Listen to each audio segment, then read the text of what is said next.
Hi food lovers, மீண்டும் உங்கள் அத்தனை பேரையும் லக்ஷ் போஜனாவிலே சந்திப்பதிலே மகிழ்ச்சி. நீங்கள் என்னன்னு கேட்டிங்கன்னா, ஒரு சாம்பார் பவுடர், சாம்பார் வைக்கக்கூடிய ஒரு பவுடர் ரைட் ஃப்ரம் கர்நாடகா. ரொம்ப ஃபென்டாஸ்டிக்காக இருக்கும். இதில் இன்க்ரீடியன்ஸ்லாம் வந்து டிஃப்ரெண்ட்டாக இருக்கும். ஒரு வாட்டி செஞ்சு ஏர் டைட் பாக்ஸில் போட்டு வச்சிட்டிங்கன்னா ஆல்மோஸ்ட் 1.5 months வரைக்கும் யூஸ் பண்ணலாம். அதாவது உங்கள் யூசேஜை பொறுத்து. வாரத்தை 2 நாள் சாம்பார் வச்சிங்கன்னா ஆல்மோஸ்ட் 1.5 மாதம் வரைக்கும் வரும். ஒரு அட்டகாசமான கர்நாடகா ஸ்டைல் சாம்பார் பொடி எப்படி செய்யலான்னு பார்க்கலாம் வாங்க.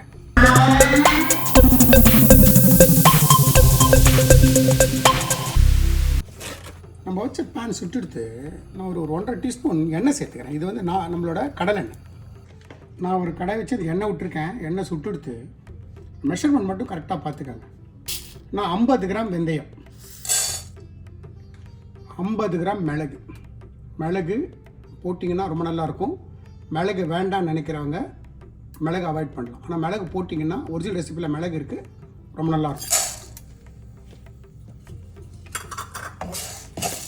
கம்ப்ளீட்டாக லோ ஃப்ளேம் வந்து கம்ப்ளீட்டாக லோவில் இருக்கணும். பொறுமையாக இதை வருங்க. எங்கிட்ட ஒரு 150 கிராம் உளுத்தம்பருப்பு, அதே மாதிரி 150 கிராம் கடலைப்பருப்பு, இதையும் போட்டுட்டு இந்த 2 பருப்பும் நல்லா இந்த பிஸ்கட் கலருக்கு வரணும். இந்த ஸ்டேஜ் வரைக்கும் நல்லா லோ ஃப்ளேமில் இதையும் சேர்த்து வரணும்.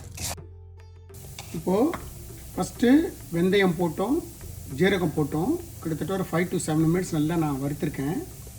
அது ஒரு 60% அது நல்லா வறுபட்டதுக்கப்புறம் கடலைப்பருப்பும் உளுத்தம்பருப்பும் சேர்த்துருக்கேன். அதுவும் இப்போது 60% நல்லா வறுபட்டுருக்கு. இன்னும் கூட வறுபடணும். இந்த ஸ்டேஜில் ஒரு 375 கிராம்ஸ் தனியா, முழு தனியா 375 கிராம், அதையும் சேர்த்து வருங்க. ஸோ தட் எல்லாம் ஈவனாக சேர்ந்து வறுபடும். தனியாக சேர்த்து ஒரு 2 to 3 minutes ஆச்சு. ஒரு பிடிச்சபடி கருவேப்பிலை வாங்கி நல்லா வாஷ் பண்ணி அலசி காய வச்ச கருவேப்பிலை, அதில் ஈரப்பசை இல்லை. இந்த ஸ்டேஜில் ஒரு ஜாதிக்காய், நட் மில்க்னு சொல்கிறோம்ல, நட் மில்க் அப்படி ஃபுல்லாக சேர்த்துட்றேன். அது கூட ஒரு 2 துண்டு பட்டை, இதையும் சேர்த்து இதோடு சேர்த்து வறுக்கணும். லோ ஃப்ளேமில் பொறுமையாக வருங்க. இப்போயும் உங்களுக்கு பார்த்தா தெரியும், நம்ம பருப்பெல்லாம் நல்ல கலர் மாதிரி வந்துடுது. இன்னொரு 5 to 7 minutes இந்த இன்க்ரீடியன்ஸ் எல்லாம் நம்ம வறுத்துடலாம். அதுக்கப்புறம் இதை தனியாக எடுத்து வச்சுட்டு அதுக்கப்புறம் மிளகாய் போட்டு அரைக்கணும்.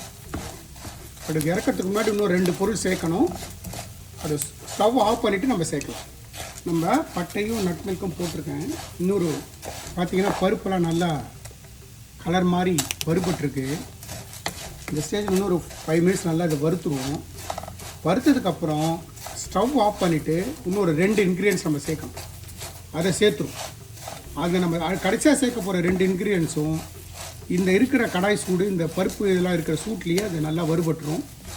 அதுக்கப்புறம் இதுக்கு தேவையான மிளகாய் வத்தல் வச்சுருக்கேன், பேடிகை சில்லி. அந்த பேடிகை சில்லியை தனியாக வறுத்து ஆறுனதுக்கப்புறம் ரூம் டெம்பரேச்சர் வந்ததுக்கப்புறம் எல்லாமே சேர்த்து மொத்தமாக நம்ம இப்போது நல்லா வறுபட்டு எடுத்து நான் ஸ்டவ் ஆஃப் பண்ணிவிட்டு கசகசா வச்சுருக்கேன். 2 டீஸ்பூன் கசகசாவும் 50 கிராம் ஜீரகம். இப்போது எல்லாத்தையும் நல்லா கலந்து விட்டுருங்க. ரூம் டெம்பரேச்சர் வரட்டும். இதை தனியாக ஒரு எடுத்து வச்சுருவோம். அதுக்கப்புறம் இது ரூம் டெம்பரேச்சர் வரட்டும். இந்த மீன்ட்டு இந்த இதுக்கு சாம்பார் பொடிக்கு தேவையான மிளகாயை நம்ம தனியாக வறுத்தோம். நம்ம ஃபுல்லாக அதை வறுத்துட்டோம். இதை வந்து நான் ஒரு பிளேட்டுக்கு மாற்றிடுறேன். நம்ம வறுத்ததெல்லாம் நான் ஒரு பிளேட்டுக்கு மாற்றிட்டேன். இது ரூம் டெம்பரேச்சர் வரட்டும். நான் மறுபடியும் ஸ்டவ் பற்ற வச்சுக்கிறேன்.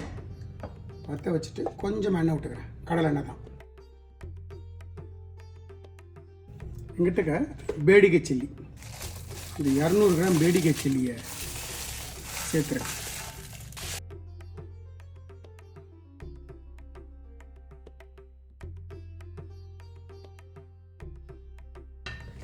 இது கூடவே ஒரு 25 கிராம் நம்மளோட நார்மல் காஞ்ச மிளகாய்.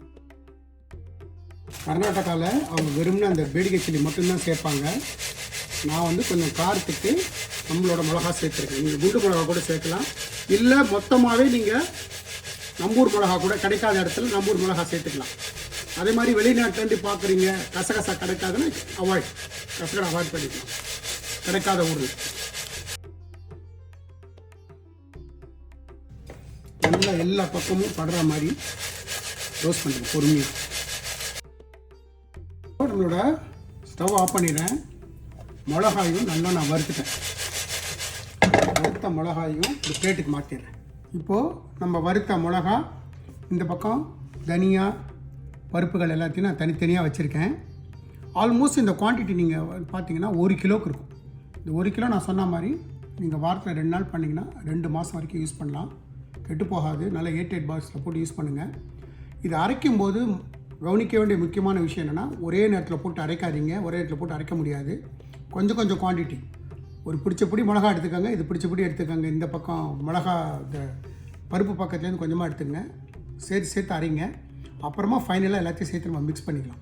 ஸோ ஒரே நேரத்தில் போட்டு மிக்சியில் போட்டு டம்ப் பண்ணாதீங்க. மிக்ஸி வந்து சூடு ஜாஸ்தி ஆகிடும். ஸோ அதை பண்ணாதீங்க. போர்ஷனாக போட்டு அரைங்க, நல்லா வரும். நான் அரைச்சிட்டு உங்களுக்கு காட்டுறேன். கர்நாடகா ஸ்டைலில் நம்ம செஞ்ச ஒரு சாம்பார் பொடி, ஒரு அட்டகாசமான சாம்பார் பொடி, ஃபென்டாஸ்டிக்காக இருக்கும். எந்த மாதிரி இங்கிலீஷ் போட்டு செஞ்சோம் அதே மாதிரி ட்ரை பண்ணுங்கள். எனக்கு கிடச்சது எக்ஸ்ட்ரா ரிசல்ட் உங்களுக்கும் கிடைக்கும். இந்த சாம்பார் பொடியை வச்சு ஒரு 1/4 கப்பு அரிசி, ஒரு 1/4 கப்பு துவரம்பருப்பு, ரெண்டையும் ஒன்றா வேக விட்டுருங்க. வெந்ததுக்கப்புறம் அதே குக்கரில் ஸ்டீம் அடங்கினதுக்கப்புறம் ஒரு 10 கிராம் புளித்தண்ணி, இந்த பொடி போட்டு கொஞ்சம் வெந்நீர் விட்டு நல்ல ஒரு கொதி வந்ததுக்கப்புறம் நெய்யில் கடுகு காஞ்ச மிளகா கருவேப்பிலை தாளித்து போட்டுங்க. சாம்பார் சாதம் ரெடி. ஃபென்டாஸ்டிக்காக இருக்கும். பேச்சுலர்ஸ், ஆஃபீஸ் கோயிங் ஹஸ்பண்டோட வேலை பார்க்குறவங்களுக்கு ஒரு அருமையான டிஷ்ஷு. எந்த மாதிரி இன்க்ரீடியன்ஸ் போட்டு செஞ்சனோ அதே மாதிரி செய்யுங்க. எனக்கு கிடச்சது எக்ஸசைஸ் உங்களுக்கும் கிடைக்கும். இந்த வீடியோ பிடிச்சிருந்தா லைக் அண்ட் ஷேர் பண்ணுங்கள். உங்கள் ஃபேமிலி அண்ட் ஃப்ரெண்ட்ஸ்க்கு வந்து ரெக்கமெண்ட் பண்ணுங்கள். மறக்காமல் நம்ம சேனலுக்கு சப்ஸ்கிரைப் பண்ணும்போது பெல் ஐக்கானை கிளிக் பண்ண மறந்துடாதீங்க. தேங்க்ஸ் ஃபார் வாட்சிங் my all videos. Lakshman signing off from Lakshbojana.